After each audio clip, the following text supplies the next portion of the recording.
안녕하세요. 소리로 여는 세상입니다.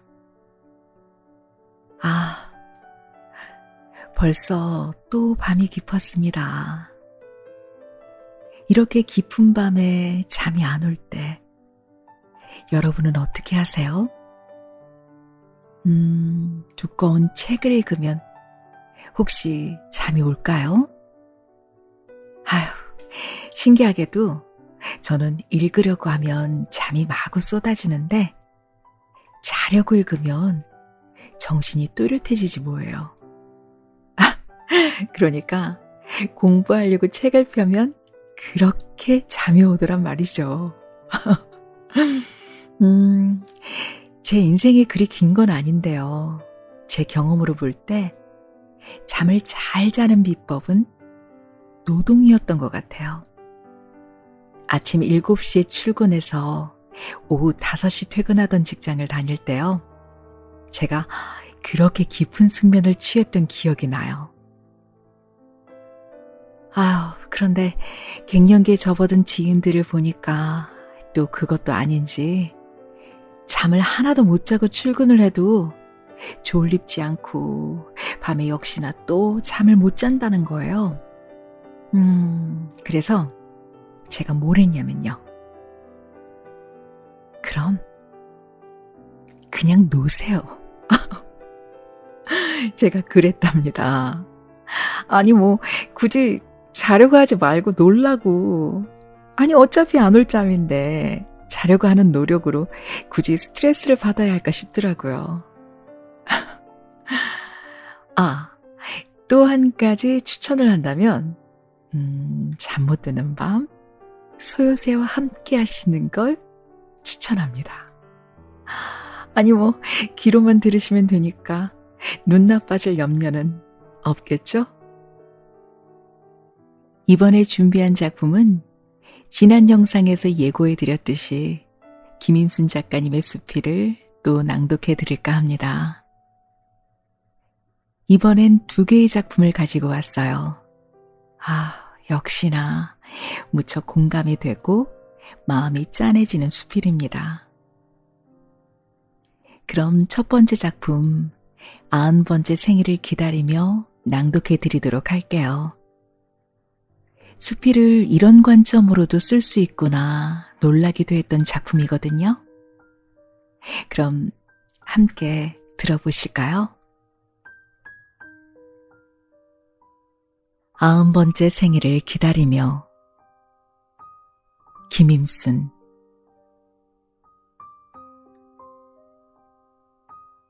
어머니는 70살에 돌아가셨다. 60대 환갑잔치를 하고도 10년을 더 사셨으니 장수하신 거다. 정갈한 모습에 솜씨도 유별나 음식 맛이 좋았다. 일하고 돌아오면 따끈한 밥과 몇 가지 맛깔난 반찬으로 나를 맞아주셨다. 학교 다닐 때도 직장을 다닐 때도 어머니는 나의 우주였다. 그렇게 6.25 전쟁을 맞았고 어머니와 피난을 갔었다. 누구나 어려웠던 시절이라 어머니와 함께 피난살이를 하다가 몇 년이 지나서야 고향인 횡성에 돌아왔다. 결혼하면서 서울로 이사하게 됐다. 가정을 꾸리고 아들과 딸을 낳고 남들처럼 살았지만 모두들 어려운 시절이었다. 전쟁을 겪고 살아남은 것만으로도 감사하던 그 시절, 가난은 당연한 것으로 여겼다. 그렇게 어머니와 살다가 70세 되신 지 얼마 안 되어 돌아가셨다. 어머니는 평소 모습처럼 정갈하게 돌아가셨다. 언니들도 70살 되기 전에 다 돌아가셨다. 둘째 언니가 먼저 돌아가시고 난 후 얼마 되지 않아 큰언니가 돌아가셨다. 바로 위의 언니는 좀 더 오래 살았지만 70세가 되기 전에 돌아가셨다. 그때만 해도 장수하신 거란 말을 들었다. 85살까지는 큰아들과 며느리, 손자, 손녀와 같이 살았다. 큰아들은 효자였다. 아들에게 부담되는 것이 싫어서 병원에 갈 때면 아들 몰래 쪽지를 써놓고 나오면 아들은 어느새 병원까지 쫓아와 병원비 계산하고 약 타는 것까지 챙겨서 자동차로 집에 모셔오곤 했다. 그 아들이 59살에 하늘나라에 갔다. 맑고 성정이 바른 큰아들은 하늘나라에서도 필요했나 보다. 아들이 떠난 후 며느리와 손자, 손녀는 분가를 했다. 홀로 사는 시어머니를 홀로 사는 며느리가 지킨다는 건 어려운 일이라고 생각했다. 마음은 아프지만 홀로 된 며느리에게 부담이 되고 싶지는 않았다. 그 후 5년간 혼자 살게 됐다. 남편이 하늘나라 간 후에도 아들이 떠난 후에도 나는 혼자 살아있다. 아들과 딸이 가끔 맛있는 걸 사오고 명절이면 손주들까지 오는 호사를 누리지만 때로 외로웠다. 그래도 살고 싶었다. 가끔 친구들이 왔지만 점점 나이가 들면서 오고 가는 것도 힘이 든다며 뜸해지기 시작했다. 그러다 보니 사람들을 만나는 것도 점점 줄었다. 점점 혼자 있는 시간이 많아졌다. 음식 솜씨가 좋다고 많이 칭찬을 들었지만 자신을 위해 나물을 만들고 찌개를 끓이고 생선을 굽는 일은 점점 줄어들었다. 그렇게 시간은 흘렀다. 믿고 싶지 않지만 치매 판정을 받았다. 외출이 뜸해지면서 걷기가 어려워지고 목욕탕에서 넘어지고 그런 와중에 결국 누군가가 도와줘야 하는 삶이 시작됐다. 하루에 3시간씩 요양보호사가 와서 돌봐줬다. 87살 때 나는 88살까지만 살았으면 좋겠다고 얘기하곤 했다. 그러는 와중에 화장실에서 넘어지기도 하고 어지럼증으로 문에 부딪히기도 했다. 그런데 89살이 된 어느 날 쓰러졌다. 순간적으로 정신을 잃었는데 아들이 와 있었기에 119로 병원에 호송되어 치료를 받았다. 저나트륨 혈증. 그렇게 9일 동안 병원 생활을 한 후 집에 돌아왔지만 일어설 수도 없었고 앉을 수도 없었다. 거의 와상 상태였다. 와상 상태에서는 타인의 도움 없이는 화장실도 갈 수 없고 일어날 수도 없었다. 무릎은 어느새 망가진 상태였고 늘 퉁퉁 부어 있었다.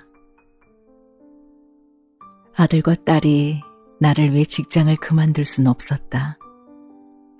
24시간 간병인이 나를 도왔다.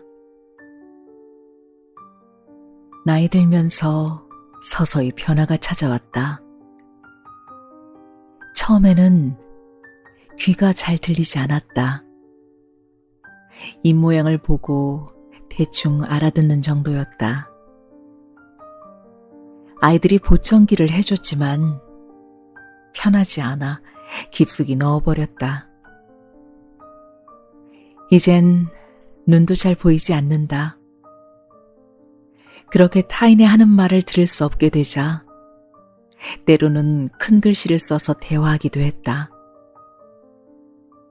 그래도 다행인 건 남의 말을 들을 순 없지만 나는 말을 할 수 있었다. 오늘은 콩나물국 끓여줘. 나 화장실 가고 싶어. 고기는 잘게 썰어서 줘. 생선은 먹고 싶지 않아. 어느 날 금이빨이 부서져 떨어졌다. 자식들은 치과에 가자고 했지만 가고 싶지 않았다. 나는 자연사할 거야. 그렇게 되뇌곤 했다. 어느 순간 한쪽 어금니를 사용할 수 없게 됐다. 한쪽으로만 조심조심 음식을 씹다 보니 유동식을 자주 먹게 됐다. 다행히 검은콩 두유는 내 입맛에 맞았다. 중풍에 걸리는 게 가장 두려웠다. 우황청심환을 가까이 두고 조금만 이상하다 싶으면 청심환을 먹었다. 어느 날 꿈인지 생신지 남편이 보이기 시작했다. 하늘나라에 간 아들이 보이기도 했다. 죽을 때가 됐나 하는 생각도 들었다. 때로는 온몸에 털이 달린 곰 같은 것이 나타나기도 했다. 그럴 때마다 간병인을 바로 옆에 와서 자라고 했다. 때론 내가 있는 곳이 집인지 어딘지 알 수 없어서 묻기도 했다. 여기가 어디야? 병원인가? 집인가? 아, 저 사진을 보니 집이 맞네. 자신도 모르게 그런 말이 튀어나왔다. 90번째 생일을 기다리고 있다. 며칠 지나면 90살이 된다. 아이들은 맛있는 것을 만들어 오겠지만 나는 이제 씹을 수도 없다. 어제는 윗니가 2개 빠졌다. 거울을 봐도 내 얼굴이 선명하지 않으니 얼마나 내 모습이 망가졌는지 모른다. 잠자듯이 하늘나라에 가면 좋겠다. 죽을 복도 있어야 한다고 했던 어른들의 말이 기억난다. 다시 산다면 나는 하루하루 즐겁게 살 것이다. 자신을 돌볼 것이다. 이렇게 오랫동안 사람들의 도움을 받아야 하고 병원 신세를 져야 하고 많은 돈을 병원비로 써야 한다는 걸 알았다면 자신을 돌보며 살았어야 했다. 가족에게 희생하는 게 어머니의 삶이라지만 자신의 몸도 돌봐야 했다. 누구라도 마지막 죽는 순간은 병원의 도움을 받고 가족의 도움이 필요하지. 그러나 오랫동안 그렇게 산다는 건 자신의 책임이다. 적게 먹고 나쁜 음식 안 먹고 매일매일 스트레칭이라도 하면서 건강관리를 해야 한다는 걸 너무 늦게 알았다. 이렇게 오래 살 줄 알았다면 동네 한 바퀴라도 매일 해야 했다. 잠에서 일어나면 스트레칭이라도 매일 해야 했다. 그리고 만날 수 없다고 해도 전화로 수다 떨며 친구들과의 관계를 유지해야 했다. 아침에 눈 뜨면 오늘은 어떤 재미있는 일을 할까? 어떻게 즐겁게 살까 하며 매일 감사한 마음으로 살아야 했다. 살아가는 동안 해야 할 일이 많아도 자신을 보살펴야 했다. 내 몸은 내가 책임져야 했다. 가족을 보살피느라 나를 보살피지 못했다고 얘기하는 건 아무 소용이 없다. 이렇게 비루한 삶을 살아야 한다면 안락사가 더 나을지도 모른다는 생각이 든다.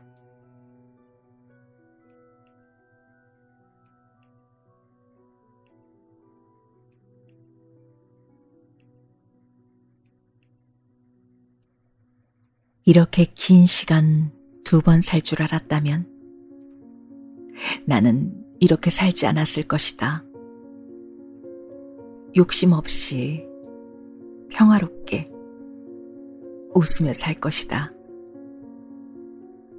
하나뿐인 목숨이란 걸 인지했다면 이렇게 살진 않았을 거다. 순간순간의 삶을 감사하고 감사일기도 쓰고 타인과 서로 좋은 관계로 살았을 것이다. 또 가슴이 아파온다. 숨을 쉴 수 없을 정도의 극심한 통증.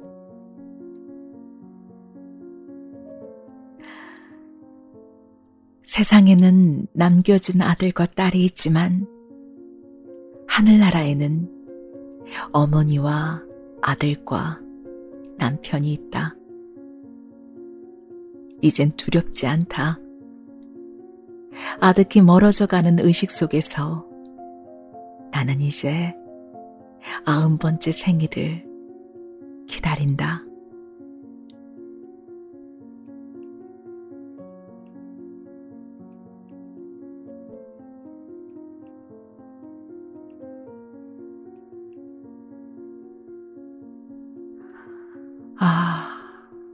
어떠셨나요? 이 수필은 우리가 짐작하고 있는 김인순 작가님의 정보와 좀 다르죠? 일단 나이가 다르고 6.25 때 이야기가 나오는 걸로 봐서 김인순 작가님이 타임슬립을 했나 싶기도 하고요. 네, 이 작품은 김인순 작가님의 어머니의 이야기예요. 보통 수필은 작가 본인의 관점에서 쓰잖아요. 그런데 오랜 병상에 누워 계신 어머니를 보면서 그 관점으로 수필을 쓴 거죠. 병상에 누워 계신 어머니가 직접 수필을 쓴 것처럼 말이죠. 읽는 내내 마음이 먹먹해지고 사실 이거 제게도 다가올 미래의 모습이겠거니 생각도 들었거든요.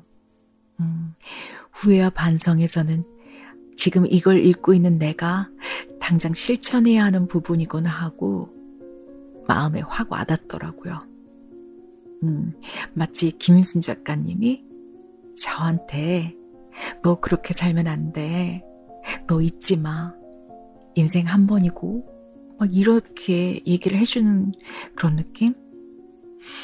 그리고 그 삶에 대한 책임이 내 스스로에게 있다는 말에 창에 찔린 느낌이 들었습니다. 나를 위한 삶이 또한 가족을 위한 삶이기도 하겠구나 하는 생각도 들었고요. 쉽게 생각해서 내가 건강히 살아가지 못하면 너무 소중한 내 아이가 고통받을 수도 있겠구나. 그러니 육체적인 건강도 정신적인 건강도 나를 위해, 가족을 위해 반드시 챙겨야겠구나 하고 반성을 했습니다.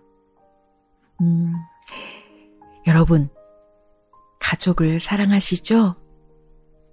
그렇다면 지금 나를 더 사랑하세요.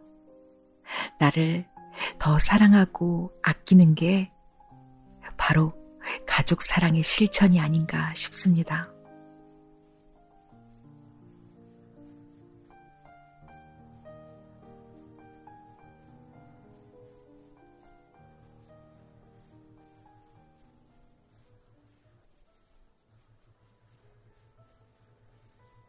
혹시 잘 우세요? 살면서 별일 아닌 일에도 눈물이 막 쏟아졌던 때가 있었어요. 지나고 보니까 그때 왜 그런 감정을 추스르지 못했을까?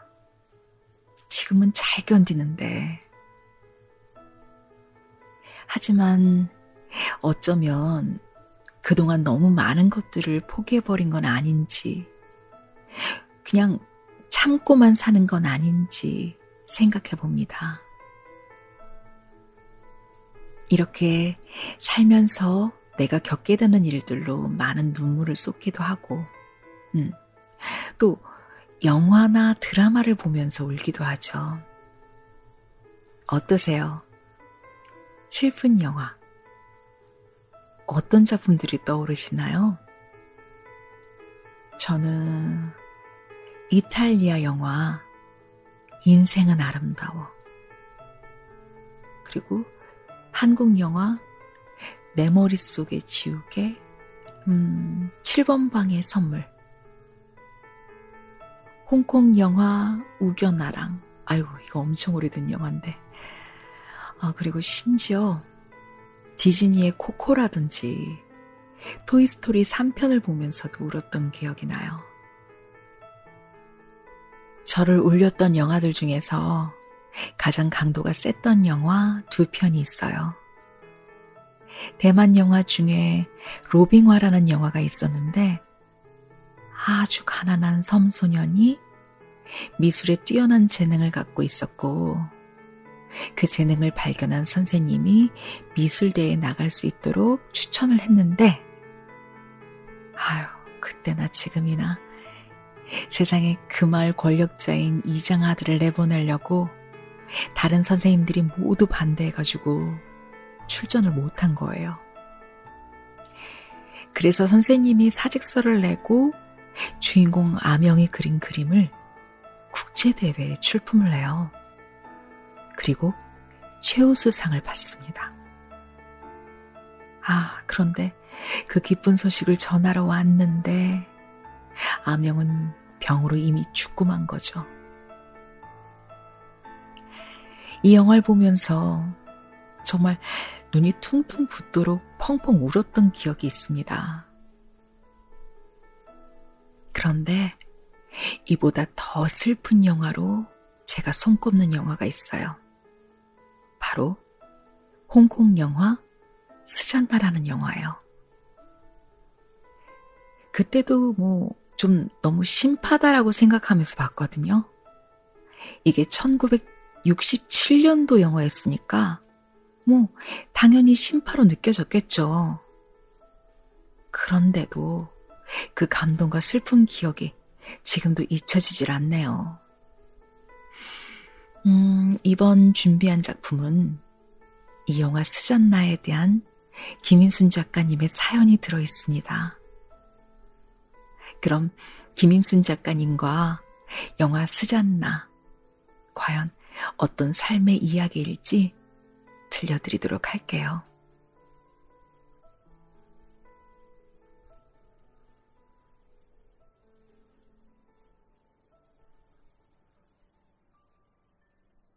영화 주제곡 사랑의 스잔나. 만추 잊을 수 없는 노래. 김임순.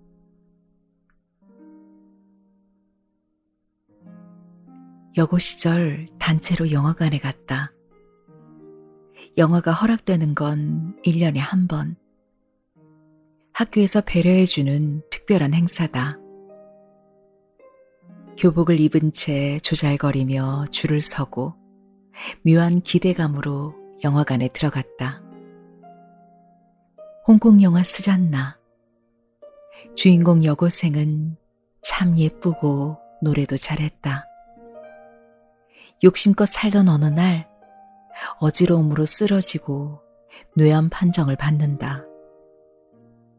6개월밖에 살지 못한다는 것이다. 남아있는 시간이라도 제대로 살겠다며 빼앗은 언니의 애인을 보내주고 죽음을 예감하며 노래를 부른다.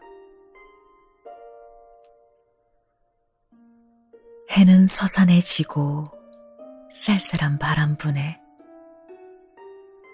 날리는 노동잎, 가을은 깊었네.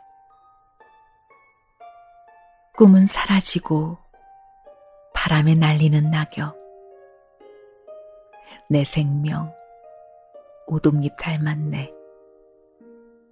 모진 바람을 어이 견디리.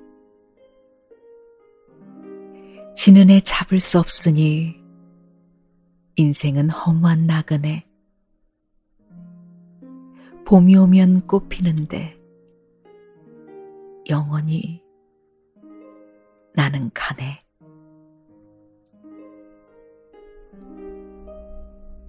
통증을 참아가며 장애아동을 위한 모금 공연 홍루목 무대에서 마지막 노래를 부른다.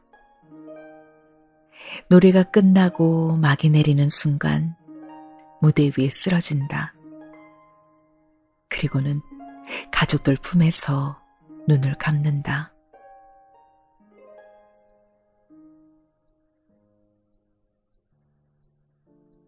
얼마나 울었는지 모른다. 객석 여기저기서 흐느낌이 사라지지 않았다. 마지막에 주인공이 부른 노래를 잊을 수 없었다. 외국 노래를 소리나는 대로 적어서 친구들과 돌려보며 노래를 배웠다. 해서는 안 되는 일이 많았던 시절에 유일하게 할 수 있는 건 노래뿐이었다. 2살 어린 남동생이 있었다. 형도 없이 누나가 한 명뿐이니 내가 하는 걸 곧잘 흉내내곤 했다. 동생도 언젠가부터 그 노래를 따라 부르기 시작했다. 목청도 좋은 데다 음정도 정확해서 동생이 부르는 스잔나는 참 듣기 좋았다. 어른이 되어 노래방에서 그 노래를 선곡하면 옆에 와서 같이 부르곤 했다. 동생은 성실했다. 영어 선생으로 살면서 사전이 닳도록 공부하고 또 공부했다. 정의로운 남자였다. 세상의 풍파를 피하지 않고 온몸으로 받아냈다. 자신을 위해 비겁한 행동하는 걸 본 적이 없다. 양심에 걸리는 일도 절대 안 했다. 가족을 위해 희생하지 않고 꿈을 이뤘다면 유능한 판사가 되고자 했던 소원을 이뤘을 것이다. 그 동생이 2년 전 폐암 판정을 받았다. 폐암 말기로 6개월 남았다는 것이다. 그럴 리가 없다고 부정해도 아무 소용이 없었다. 다른 병원에 가도 결과는 마찬가지였다. 늑막에 물이 차고 통증이 생겨 병원에 가게 된 것이었다. 그때부터 할 수 있는 일은 다 했다. 주변 상황을 바꾸어 공기 좋은 곳으로 거처를 옮기기도 했다. 인터넷에서 자료를 찾고 정보를 수집하고 좋다는 음식과 약을 구해줬다. 가족들이 정성을 다했지만 증세는 좀처럼 나아지지 않았다. 나는 누나였다. 동생을 살려야 한다고 생각했다. 내가 동생이었다면 조금 덜했을지도 모른다. 어느 날 동생은 페이지마다 지문이 찍혀있는 두꺼운 사전을 같이 묻어달라고 했다. 동생 앞에서는 눈물을 보일 수 없었고 돌아오는 차 안에서 펑펑 울었다. 소리내어 통곡했다. 시야가 눈물에 가려 운전을 할 수 없었다. 6개월 산다더니 정성이 통했는지 13개월을 우리 곁에 있어줬다. 몸에 좋다는 음식을 준비해가면 입맛이 없어도 정성을 생각해서 억지로라도 입에 넣었다. 구정 바로 전날 병원 침대에 누워 자꾸자꾸 눈을 감았다. 잠이 와서 그런가 하여 조용히 집에 돌아왔다. 그날 밤 마지막 인사를 하러 오라는 병원에 전화를 받았다. 기운이 빠져서 눈 감은 것인데 잠이 오는 줄 알고 집에 돌아온 게 너무 후회됐다. 곁에 더 있어줄 걸. 가족들에 둘러싸여 숨소리마저 고요해지던 순간 아들 이름을 부르는 어머니 소리에 눈을 번쩍 뜨고 바라보던 까만 눈.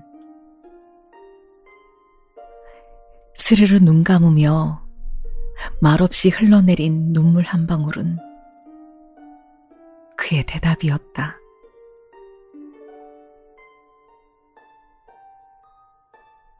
마지막 호흡을 깊이 내쉬고 딸깍 문이 닫혔다.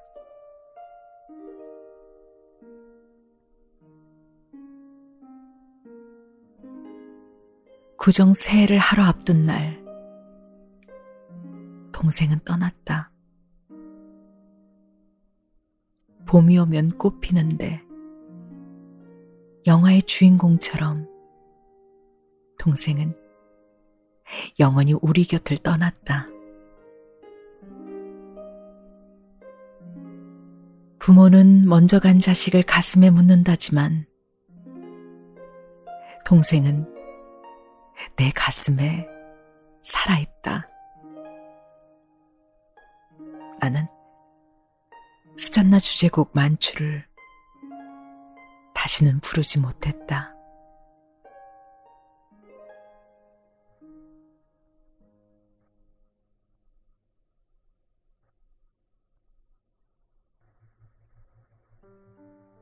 그 어떤 영화가 내 가족을 떠나보낸 슬픔을 이기겠습니까? 아무리 영화 스잔나가 슬프다지만 85세, 59살 아들을 떠나보낸 어머니의 슬픔, 2살 어린 동생을 먼저 보낸 누나의 슬픔을 이기겠습니까? 두 편의 수필을 보면서 가족을 한 사람 한 사람 떠나보내면서 아팠을 김유순 작가님의 그 마음이 이렇게 막 굉장히 슬프게 애절하게 전해져 오더라고요. 그래서 읽으면서 저도 참 눈물이 났었어요. 예. 그러고 보면은 저는 참 감정적인 부분에서 굉장한 엄살쟁이가 아니었나 그런 생각을 해봤습니다. 혼자만 맨날 슬프고 혼자만 아프고 혼자만 힘들고 외롭고 그런데 아니네요. 굉장히 그런 일 없이 사는 것처럼 보이는 사람들도 가슴 한켠에 이렇게 아픔 가지고 살아간다는 거. 아이고 여러분, 제가 되도록이면 여러분들 이제 슬프게 안 해드리려고 했는데 또 의도치 않게 오늘 밤은 또 슬픈 이야기로 진행을 했습니다. 벌써 해가 뜨려고 그래요. 지금 밖에 버스 첫 차가 지나가는 소리가 들려요. 설마 지금 이 시간까지 안 주무시고 계시는 분들 없으시겠죠? 네. 혹여 깨어 계시더라도 이제는 우리 꿀잠으로 갑시다. 그럼 다음 작품으로 또 찾아뵙도록 하겠습니다. 여러분, 잘 자요.